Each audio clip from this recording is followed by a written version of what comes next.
Naturals co founder Pernati Shyam Prasad Reddy గారు మనతో ఉన్నారు. ఫస్ట్లీ హైదరాబాద్లో మీరు న్యూ బ్రాంచ్ స్టార్ట్ చేసినందుకు కంగ్రాచులేషన్స్ సార్. ఎలా ఫీల్ అవుతున్నారు? థ్యాంక్ యూ సో మచ్ అమ్మా. మొట్టమొదటిగా హైదరాబాద్ ఫస్ట్ స్టోర్తో పాటుగా నెక్స్ట్ ఇయర్కి ఇంకొక 10 స్టోర్లు పెట్టాలన్నది ఆలోచన. మన 27 టార్గెట్, 27 మేక్ అంతా కూడా మనం బోత్ హైదరాబాద్ అండ్ సికింద్రాబాద్లో అట్లీస్ట్ ఒక మినిమం 10 స్టోర్స్ అన్న ఉండాలన్నది.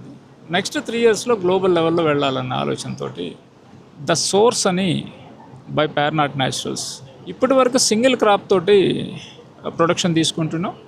మల్టిపుల్ క్రాప్స్ దాంట్లో తీయాలన్న ఆలోచన తోటి ముందుకి నడవబోతున్నాం. సో ఈ completely the credit goes to Sushmita. So నా వైఫ్, తను ఫస్ట్ నుంచి కూడా న్యాచురల్గా ఇంట్లో ఫుడ్ పండించి మనకి ఏదైతే అవసరమో దాన్ని టేబుల్ మీదకి తీసుకురావాలన్న ఆలోచనతో మొదలుపెట్టిన ఈ జర్నీ ఈరోజు నెల్లూరు స్టోర్తో పాటుగా హైదరాబాద్ కూడా స్టార్ట్ చేయడం జరిగింది. తొందరలో FPO కూడా ఫార్మర్స్ ప్రొడ్యూసర్స్ ఆర్గనైజేషన్ కూడా రిజిస్టర్ చేయబోతా ఉన్నాం. అదేవిధంగా కాంట్రాక్ట్ ఫార్మింగ్కి కూడా ముందుకి వెళ్ళాలన్న ఆలోచన.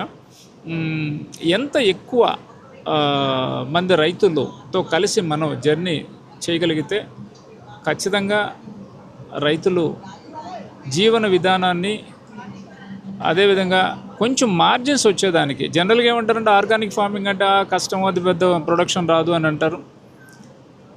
మనం కెమికల్ ఫార్మింగ్ తోటి పోటీ పడగలిగిన స్థాయికి రావచ్చు అని నా ఆలోచన. ఖచ్చితంగా రాబోయే రోజుల్లో ఆ దిశగానే ముందుకెళ్తామని చెప్పి మీ ద్వారా తెలియజేసుకుంటూ నేను ఒక్కటైతే చెప్తాను.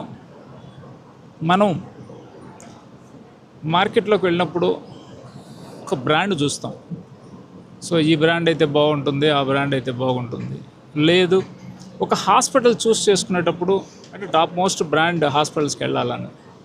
సో యాజ్ ఎ ఫార్మర్గా నేను కోరుకునేది, మనం తినే తిండిని కూడా కెమికల్ ఫ్రీ, సో సేంద్రియ వ్యవసాయంతో వచ్చే పప్పు దినుసులు కావచ్చు, అన్ని రకాల పంటలు ఈరోజు మనం ఆర్గానికల్గా న్యాచురల్గా గ్రో చేస్తున్నాం. కాబట్టి రైతులను ఎంకరేజ్ చేయండి. పైన మనం వేసే క్లోతింగ్ కానీ వీటికి సంబంధించి మాత్రమే బ్రాండ్స్కి వెళ్లకుండా మనం తీసుకునే ఇంటేక్ను కూడా మనం నాణ్యమైన పద్ధతిలో పండించిన ఫుడ్ని తీసుకోమని చెప్పి మీ ద్వారా ప్రజలకు తెలియజేసుకుంటూ మరొకసారి HN9 టీవీ ప్రేక్షకులకి మా పేర్నాట్ న్యాచురల్స్ తరఫున శుభాకాంక్షలు తెలియజేసుకుంటూ థ్యాంక్ యూ సో మచ్.